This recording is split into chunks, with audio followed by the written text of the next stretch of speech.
좀 양이 좀 많아요. 이 두 번째는. 자, 위에 거, 이제 첫 번째는 이제 방정식을 해석하는 방법을 봤고요. 거기에서 조금 이제 확장을 갑니다.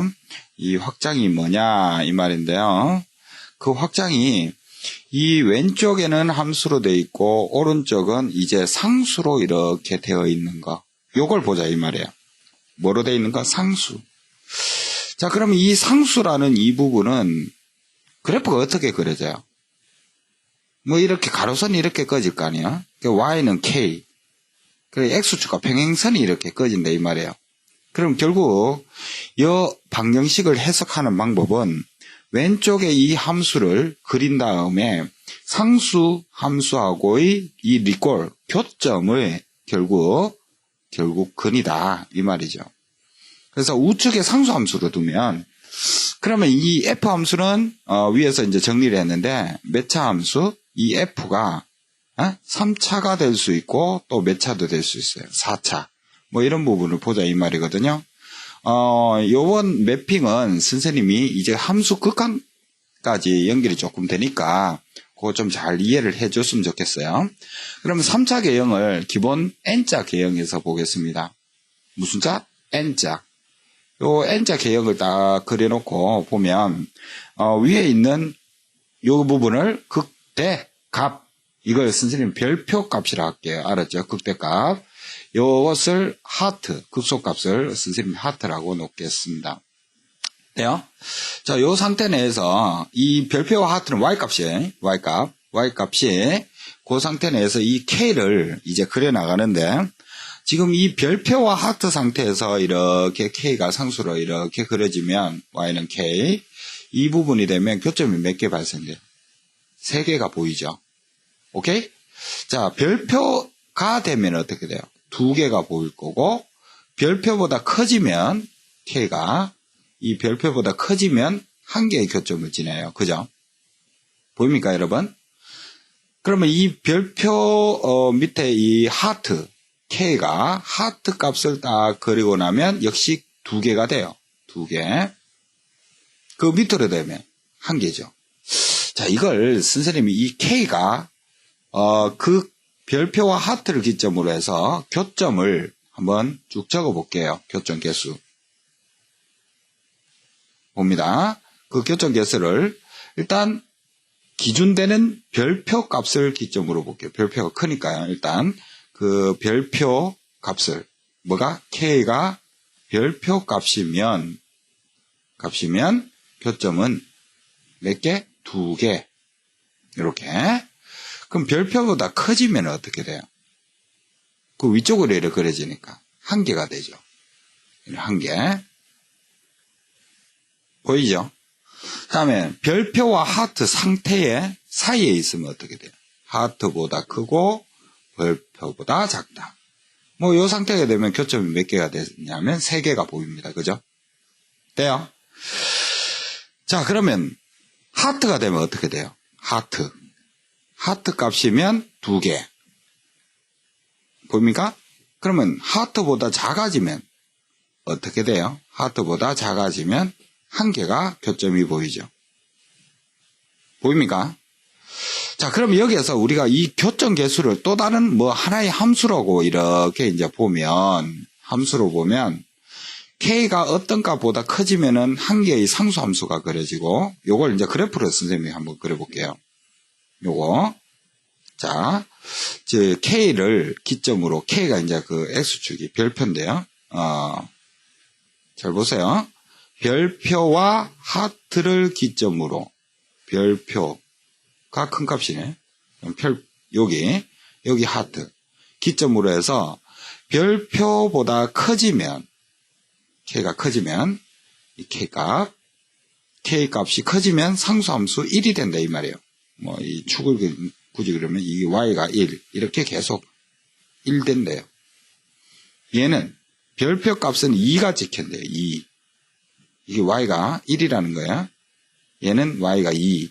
이렇게 점이 찍힌대요. 다음에 하트와 별표 사이면 상수함수 3이 이렇게 계속 그려진대요. 이렇게. 눌러요. 돼요? 그러면 하트 값일 때는 2라는 점이 찍히고요. 다음에 하트보다 작으면 이 작은 왼쪽 부분은 상수함수 1 이런 식으로 그려진대요. 요게 이제 교점의 개수에 대한 함수거든요. 돼요? 자, 그러면 이 상태 내에서 딱 보면 어디가 불연속이에요?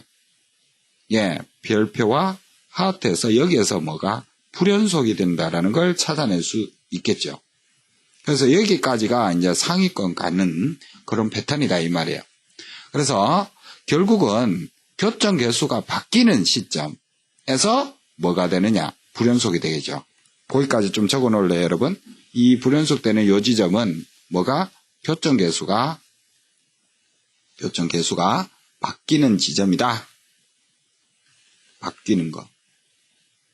바뀌는 지점. 이거 극상위권까지 이렇게 연결되어 있으니까 잘 알아두셔야 돼요. 오케이.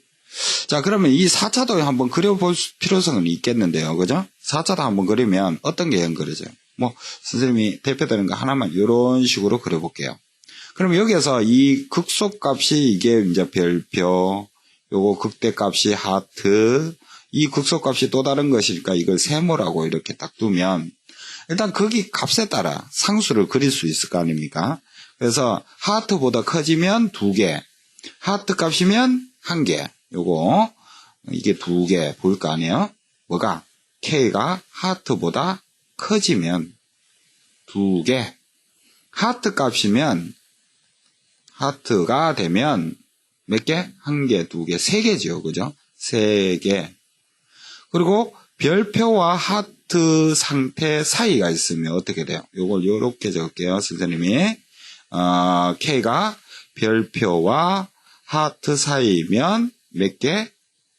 쫙 꺼보면 되잖아요. 4개. 응? 4개. 보입니까? 그럼 별표 값이면 어떻게 돼요? K가 별표 값이면 쫙 꺼보면 몇 개가 보여요? 하나, 둘, 3개가 보이죠? 3개. 또, K가 이 별표보다 작아지면 몇 개가 돼요? 2개. 바뀌잖아요. 그죠? 그리고 쭉 내려와서 세모가 되면 어떻게 돼요? 세모보다 커지고. 요거 적어 놓으세요. 세모보다 커지고 별표보다 작아지면 2개 돼요. 다음에 세모 값이면 어떻게 되느냐? 세모 값 되면 1개. 이렇게 알 수 있다. 이 말이에요. 그래서 여러분들이 이 기준되는 것들이 전부 다 어디에서? 이 극값에서 놀죠. 그죠? 극값에서 결국은 교점 개수가 상수함수가 달라진다. 그러면 이것 또한 불연속되는 것이 뭐가 되느냐면 교점 개수가 바뀌는 지점을 우리가 찾아낼 수 있는 것이 불연속이다. 이렇게 4차 함수까지 접목을 해서 알아두시면 되겠죠. 됩니까? 오케이. 다음 가면은 뭐 이렇게 돼 있으면 어떻게 되느냐 이 말이에요. fx 리꼴 gx.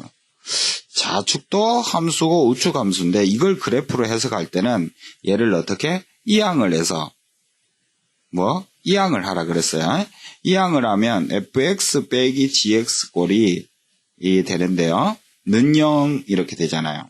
그러면 요 문제는 이걸 통째로 이걸 하나의 함수로 보고 이거 덩어리 이 한 덩어리 함수 해봤자 지금은 3차 아니면 몇 차가 되느냐? 4차가 돼요. 그래서 이 덩어리 함수를 가지고 이 0은 내가 무슨 축이라 그랬어요? X축이라 그랬죠. 그리고 교점을 가지고 장난을 치자 이 말이에요. 오케이? 덩어리 함수 해봤자 이제 3차예요. 됐나요? 자, 여기서 이제 추가 내용이 들어가는데요. 추가 갑니다. 방정식 추가 갑니다. 추가. 이 추가는 뭐냐 하면 3차 방정식에 따라 교점 개수가 달라져요. 그거 좀 알아놔야 되는데 3차 방정식 그리고 교점 개수에 따라 갖고 방정식 꼬라지 꼴을 이렇게 파악하는 것까지 알아두셔야 되는데요. 이런 설명이 보통 일반적으로 안 해요. 학교서나 그런 부분. 그런데 중요해요. 그래서 선생님은 넣었는데요. 자, 3차 방정식 하면 함수가 딱 그려지면 이 n자 개형에서 볼게요. 그러면 이 n자 개형 상태 내에서 일단 교점 상태가 몇 개가 발생될 때 3개가 발생이 돼요. 그러면 이 3차 방정식을 식이 어떤 꼴이냐? 결국은 근이 몇 개가 존재를 해야 돼요. 3개가 존재를 해야 된다라는 거잖아요. 그러면 3차 방정식은 일반적으로 0되는 인수 알파를 찾고 이 무슨 제법을 이용하죠? 조립제법을 해서 몇 차 방정식을 끄집어냅니까? 2차 방정식까지 끄집어내는 과정이 필요할 거 아닙니까? 그러면 이 3개 근 상태가 되면 2차 방정식은 근이 몇 개가 존재를 해야 돼요. 다시 베타와 감마, 다시 말하면 서로 다른 두 근을 가져야 된다 이 말이죠. 2개 근. 그래서 판별식이 여기에서 0보다는 커야 됩니다. 이 2차 방정식이. 결국 이 판별식이 0보다 크다라는 조건도 알아야 되지만 결국 얘가 인수분해가 되니까 이 여기 꼴에서는 이 3차 방정식이 3개의 근이 인수분해가 된다 이 말이에요. 그러니까 이렇게 감마까지. 이런 꼴이 된다라는 걸 기억해놔라 이 말이에요. 그래프를 보고. 오케이? 자, 그런데 여기는 잘해요. 그런데 뭐가 중요하냐면 역시 n자에서 이렇게 x축이 딱 그어졌대요. x축이 이런 상태.